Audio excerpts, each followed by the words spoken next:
Hello one so once again welcome back to Unacademy Atoms myself Paras Thakur and चलिए start करते हैं हमारी discussion of organic के name reaction. तो I hope आपको ये सीरीज अच्छी लग रही होगी और जो भी आपके कंस्ट्रक्टिव फीडबैक है, जैसी भी क्रिटिकल फीडबैक है, प्लीज़ मुझे कमेंट्स में बताते रहिए so that we can improve the delivery and your learning experience. तो चलिए बिना बातचीत आगे मतलब समय बर्बाद किए let's start with our topic of today.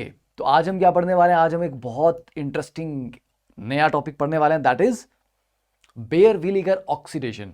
ठीक है, तो लास्ट लेक्चर में आपको मैंने एल्डोल अर्नट आइस्टर्ट ऑलरेडी करवा दिए हैं। ठीक है, अल्फाबेटिकल तरीके से हम चल रहे हैं और सिर्फ मेन इंपॉर्टेंट रिएक्शन हम देखने वाले हैं इसमें। तो अगर आपको ये सीरीज अच्छी लगे तो लाइक और शेयर करना भूलना नहीं है। ठीक है, आलस नहीं करना उसमें और मोहल्ले में हल्ला कर देना है। चलिए तो लेट्स कंटिन्यू द डिस्कशन।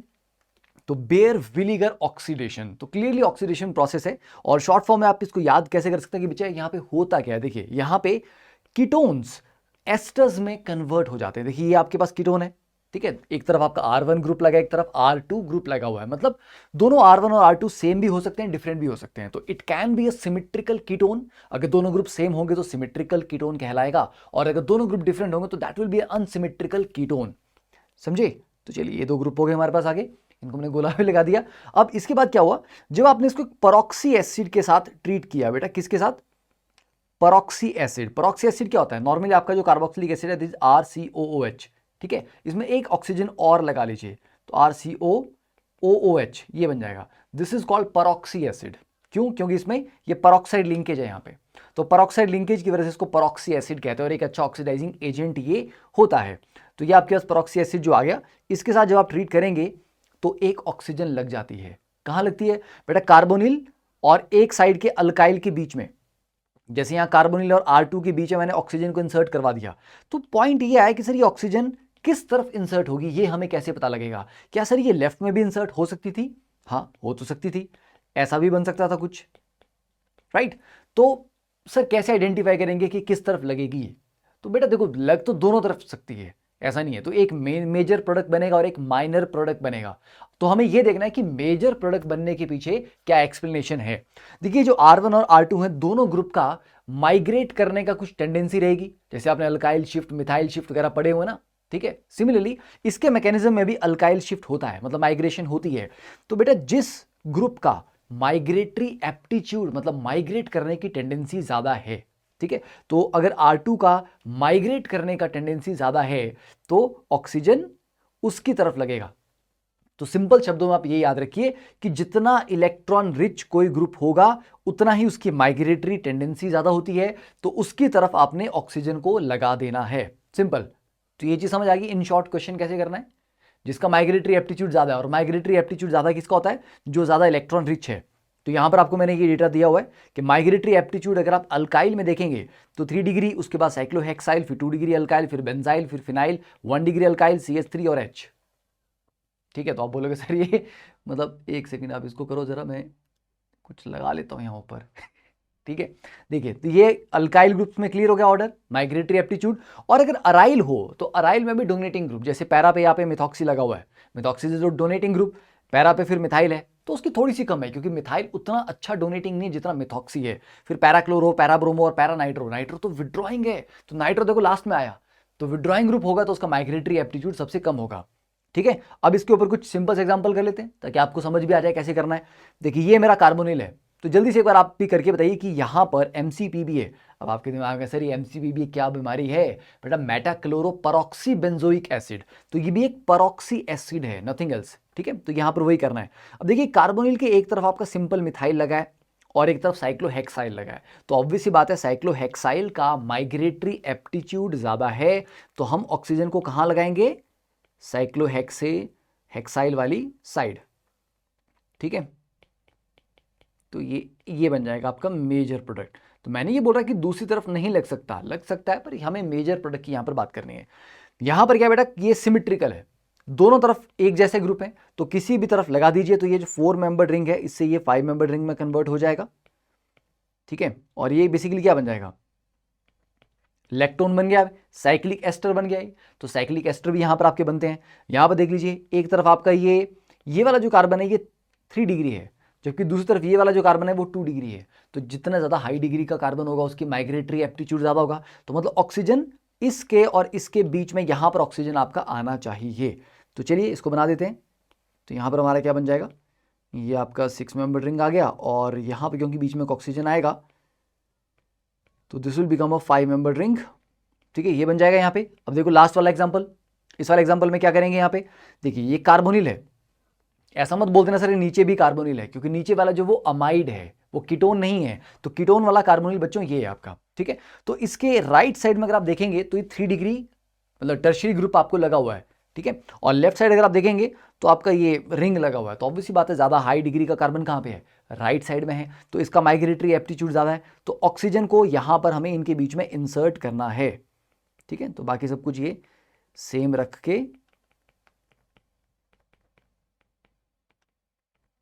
ठीक है, ये यहाँ पर ऑक्सीजन आ गया, ये बन गया। तो ये प्रोडक्ट बनाना आसान हो गया। बेयर विलीगर ऑक्सीडेशन में इन शॉर्ट क्या करते हैं, तो ओवरऑल अगर हम यहाँ पर कहें तो बेयर विलीगर ऑक्सीडेशन क्या रीजियो सेलेक्टिव है कि नहीं है, ये मेरे को जल्दी से बताइए। आई वांट टू नो, क्या बेयर विलीगर ऑक्सीडेशन जो है हमारा एक रीजियो सेलेक्टिव है। अब काफी बच्चे यहाँ पर ये परेशान हो गए सर रीजियो सेलेक्टिव क्या होता है। ठीक है, देखिए रीजियो सेलेक्टिव ये होता है कि जब भी आपके पास प्रोडक्ट बनने की चॉइस है कि ये भी बन सकता है और ये भी बन सकता है ना, तो एक ऑप्शन तो है कि सर दोनों 50-50 बन जाएंगे, बराबर अमाउंट में बन जाएंगे, मतलब हमारा किसी की तरफ रुझान नहीं है कि नहीं यार मेरे को ये ज्यादा पसंद है। एक तो वो ऑप्शन होती है हमारे पास कि दोनों जो प्रोडक्ट बनाएंगे बराबर बराबर अमाउंट में बना देंगे। एक होता है कि मेरा किसी एक प्रोडक्ट की तरफ ज्यादा रुझान है, मतलब ज्यादा स्कोप है कि यार ये ज्यादा बनेगा, तो वो मेजर बन जाएगा और माइनर बन जाएगा। तो जब भी किसी रिएक्शन में मेजर माइनर प्रोडक्ट आपको मिलते हैं that is called regio selective. ठीक है, क्लियर है ये। चलिए तो उसको लिख लीजिए यहाँ पे क्या लिखेंगे, ठीक है, इसको लिख लीजिए साथ साथ में।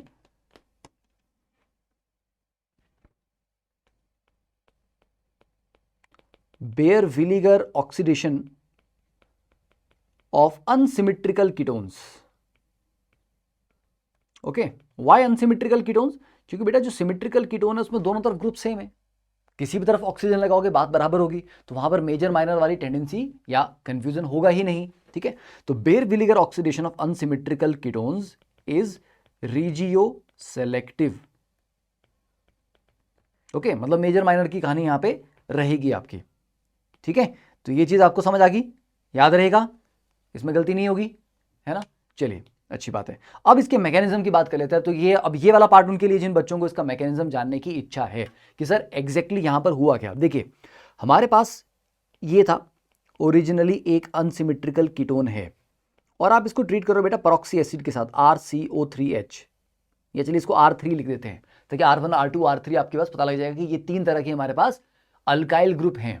ठीक है, तो बेटा R3CO3H जो परॉक्सी एसिड है तो वो एसिड ना, तो H पॉजिटिव तो वो डेफिनेटली प्रोवाइड करवा पाएगा, राइट।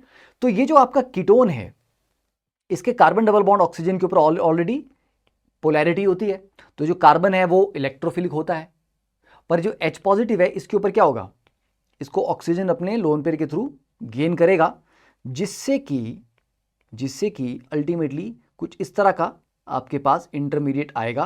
तो बेसिकली अब इसकी रिएक्टिविटी बढ़ गई, तो जो कीटोन था अब ये ज्यादा रिएक्टिव हो गया, क्योंकि पहले इस कार्बन पे पार्शियल पॉजिटिव चार्ज था, अब यहां पे प्रॉपर पॉजिटिव चार्ज आ गया, तो उसकी रिएक्टिविटी बढ़ा दी। तो फर्स्ट स्टेप में हम क्या कर रहे हैं, कीटोन को प्रोटोनेट करके उसकी रिएक्टिविटी बढ़ा रहे हैं। तो this step is called protonation of ketone. Okay, तो प्रोटोनेशन होगी। चलिए अब नेक्स्ट आपके पास क्या बचा, अब नेक्स्ट में हमारा जो क्या होगा, अरे जो हमारा कार्बोक्सिलिक एसिड है परॉक्सी कार्बोक्सिलिक एसिड, ये उसके साथ रिएक्ट कर जाएगा। ठीक है, तो कैसे रिएक्ट करेगा, देखिए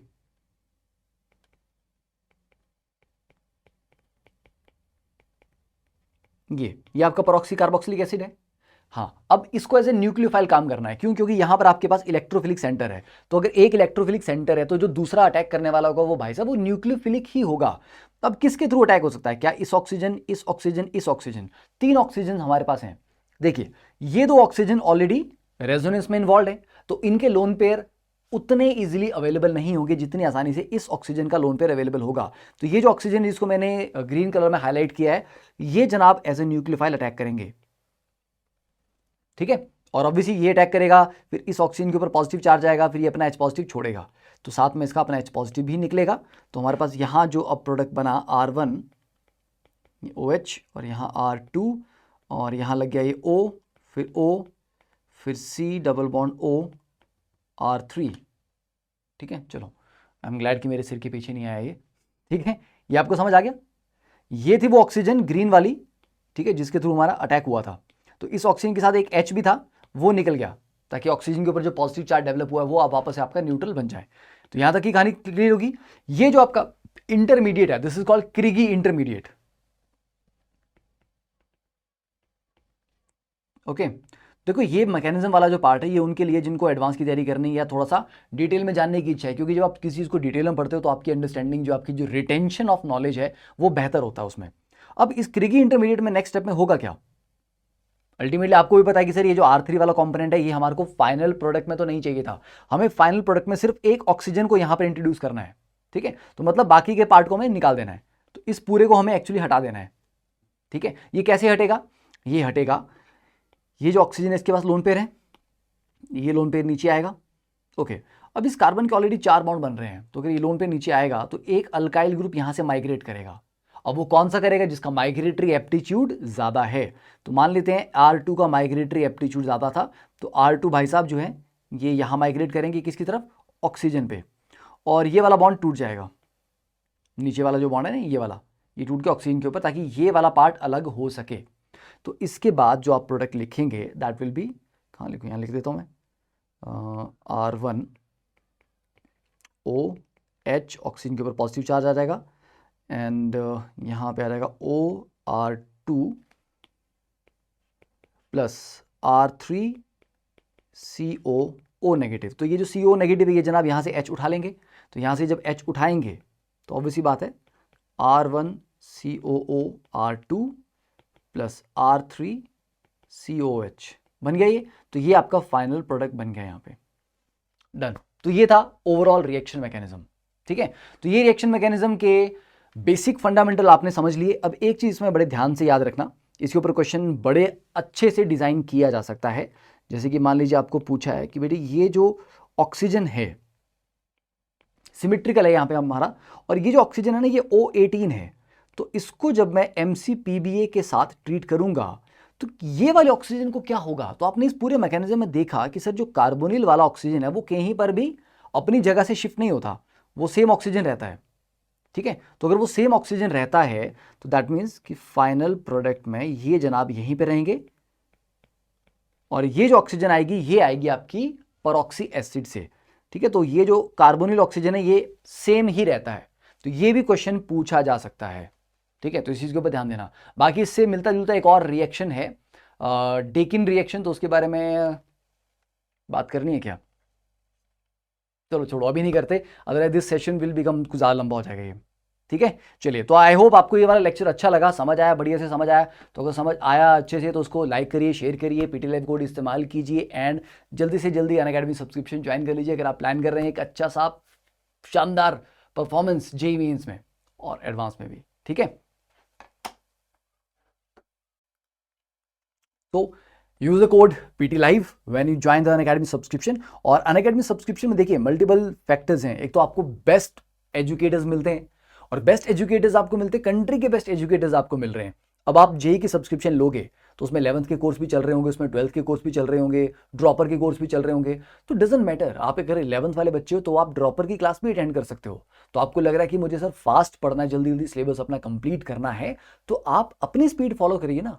जरूरी नहीं है कि आपको बैच की स्पीड के अकॉर्डिंग चलना है। देयर आर टीचर जो जेईई मेंस के बैचेस ले रहे हैं, देयर आर टीचर जो एडवांस लेवल के बैचेस ले रहे हैं, ठीक है। तो आपको अपनी रिक्वायरमेंट के अकॉर्डिंग किसी भी बैच को आप अटेंड कर सकते हो। अगर आप लाइव क्लास नहीं लगा पाए कभी तो आप उसकी रिकॉर्डिंग बाद में देख सकते हो, ठीक है। क्लास के नोट्स आप PDF फॉर्म में डाउनलोड कर सकते हो, प्रॉपर आपको पूरा एनालिसिस मिलता है कि आपकी परफॉर्मेंस कैसी चल रही है। क्लास में जो क्विजेज होते हैं, ठीक है, उनमें आप कितना अच्छा परफॉर्म कर रहे हो, जो मॉक टेस्ट हुए उनमें आपकी परफॉर्मेंस कैसी है। तो it's a complete ecosystem for learning. तो अगर आप बहुत अच्छा रैंक लाना चाहते हैं, बहुत सिस्टमैटिक तरीके से घर बैठ के देश के बेस्ट एजुकेटर से पढ़ना चाहते हो, तो भैया अनअकैडमी सब्सक्रिप्शन से बेटर आपके पास कुछ भी नहीं है इस टाइम, ठीक है। सो join that, use the code PT live, और प्लस सब्सक्रिप्शन और आइकॉनिक में आप डिफरेंशिएट कर लीजिए। प्लस में आपको क्या, ये जो मैंने सारे फीचर बताए ये तो हैं, और देखो 2 साल का सब्सक्रिप्शन, सॉरी 2.5 साल का सब्सक्रिप्शन का जो कॉस्ट है वो मंथली 2000 से भी कम है। और अगर आप आइकॉनिक सब्सक्रिप्शन लेते हैं तो आइकॉनिक में क्या होता है, there is a dedicated mentor, mentor जानते हो ना, गाइड, जो आपको गाइड करेगा कि बच्चे तैयारी कैसी की जाए। आप परेशान है कि सर मुझे ये सब्जेक्ट नहीं आ रहा, या मैं इस टॉपिक में ना परेशान हो रहा हूँ, मेरे से क्लियर नहीं हो रहा, या मेरा टाइम टेबल कैसे बनाऊं, मैं स्कूल और इस कोचिंग को कैसे मैनेज करूं, इस तरह की सारी जो समस्याएं होती हैं, एकेडमिक हैं, नॉन एकेडमिक, आपको मोटिवेट करने की जरूरत है, तो वो मेंटर आपसे बात करके 1 to 1 आपसे बात करके आपको गाइड करेंगे, आपको स्ट्रेटजी कैसे आपको बनानी है, प्लान करनी, वो बताएंगे, आपको एक ठीक है स्टडी प्लानर बना के देंगे, आपका पर्सनल कोच हैं वो, राइट, और स्ट्रक्चर्ड कोर्सेज, और आपको स्टडी मटेरियल यहाँ पे मिलता है प्रिंटेड फॉर्म में, जो आपको प्लस सब्सक्रिप्शन में भी मिलता है, पर उसमें प्रिंटेड फॉर्म में नहीं मिलता, आपको पीडीएफ फॉर्म में मिलता है, राइट। एंड बाकी आशीष अरोड़ा सर के गाइडेंस में जो ऑल इंडिया टेस्ट सीरीज चल रही है उसमें एनरोल पक्का करना है, ठीक है। अभी तो ये 3 अप्रैल को है, पर इस तरह से ऑलवेज रिमेंबर के जो मॉक टेस्ट सीरीज चल रही है उनमें पार्टिसिपेट करते रहे, अपने दोस्तों को बताएं। और ये अपकमिंग बैचेज हैं, तो अगर आप लोग प्लान कर रहे हो कि मुझे अब स्टार्ट करना है, अब आप 11th क्लास में आ रहे हो, 12th में आ रहे हो, या ड्रॉप करने की सोच रहे हो, तो depending on that you can choose the batch of your choice. और अगर आपको लग रहा है कि सर हमने पढ़ाई पूरी कर ली, हमें जस्ट अब से प्रॉब्लम प्रैक्टिस करनी है, मॉक टेस्ट ही देने हैं, तो you can go for the Unacademy light subscription. Light में क्या है, आपको IIT-JEE 2022 और 2023 के लिए मॉक टेस्ट मिलते हैं, डिटेल एनालिसिस मिलता है, मात्र 999 रुपीज से स्टार्ट है सब्सक्रिप्शन, ठीक है। तो यहां पर भी आप पीटी लाइव कोड लगाइए, इसको ज्वाइन कीजिए, अपने दोस्तों को बताइए इसके बारे में। और जेईई मेन रैंक प्रिडिक्टर, ठीक है, तो ये भी आपको यहां पे मिल रही है फैसिलिटी कि आप कितना परफॉर्म करते हैं, उसके बेसिस पे आपका रैंक कितना आएगा, ये भी आपको यहां पे प्रिडिक्ट करके बताया जाएगा। और कोई भी समस्या हो, कोई भी डाउट है, कोई भी चीज के बारे में जानना है, प्रेपरेशन के बारे में, सब्सक्रिप्शन के बारे में, ऑफर्स के बारे में, you can call on this number, ठीक है, to know the latest offers. And ask doubt feature अब आपका अनअकैडमी की वेबसाइट के ऊपर भी अवेलेबल है, और मेंटरशिप के बेनिफिट्स जो हैं सारे सारे वो तो आपको मैंने ऑलरेडी बता दीजिए। So use the code PT live and join fast. See you in the class.